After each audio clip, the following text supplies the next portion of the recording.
नमस्कार, जय हिंद। क्या आप लोग जानते हैं कि भगवान श्री राम को 14 साल का वनवासी क्यों हुआ था? क्यों माता कैकेयी ने भगवान श्री राम के लिए 14 साल का वनवास मांगा? उन्होंने 14 की अपेक्षा 13 या फिर 15 या 16 साल का वनवास क्यों नहीं मांगा?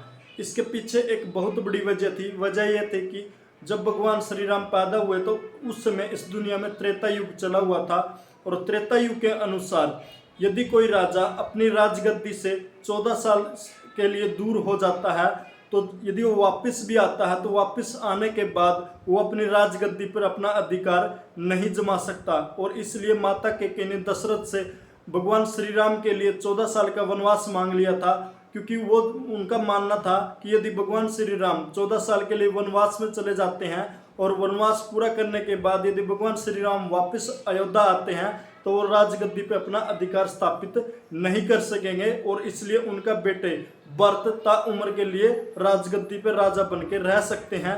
लेकिन भरत ने अपने भाई का मान सम्मान रखते हुए उनसे उनकी चरण पादुकाएं मांग ली, और चरण पादुकाएं लेकर वो वापस अयोध्या आए, और अयोध्या की राजगद्दी पर उन्होंने भगवान श्री राम की चरण पादुकाएं रखी। और इस प्रकार अयोध्या का एकमात्र जो शासक था वो भगवान श्री राम ही रहे, और भरत थे वो नीचे बैठ के उन्होंने पूरे राज्यभार को संभाला जब भगवान श्री राम वन में थे।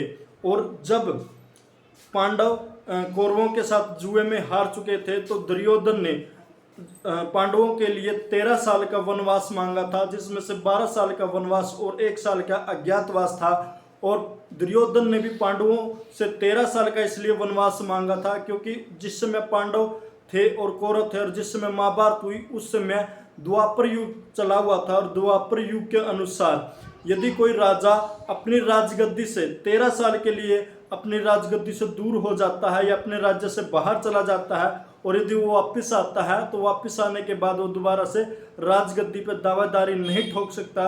और इसलिए जानबूझकर दुर्योधन ने पांडवों के लिए 13 साल का वनवास मांगा था, जिसमें से 12 साल का वनवास और 1 साल का अज्ञातवास था। और जब वापस पांडव मुड़ के आए तो दुर्योधन ने उनको अपनी राजपाट या राजगद्दी या मतलब उनकी हिस्से देने से मना कर दिया था, और इसी वजह से एक भयंकर युद्ध होता है जिसको हम महाभारत के नाम से जानते हैं। आपको वीडियो कैसा लगा? यदि वीडियो अच्छा लगेगा हो तो ज़्यादा से ज़्यादा शेयर करने की कोशिश करें, और ऐसी रोचक जानकारी प्राप्त करने के लिए हमारे YouTube channel GK by PK को सब्सक्राइब करें। मिलते हैं अगली फिर वीडियो में, तब तक जय हिंद, जय भारत, धन्यवाद दोस्तों।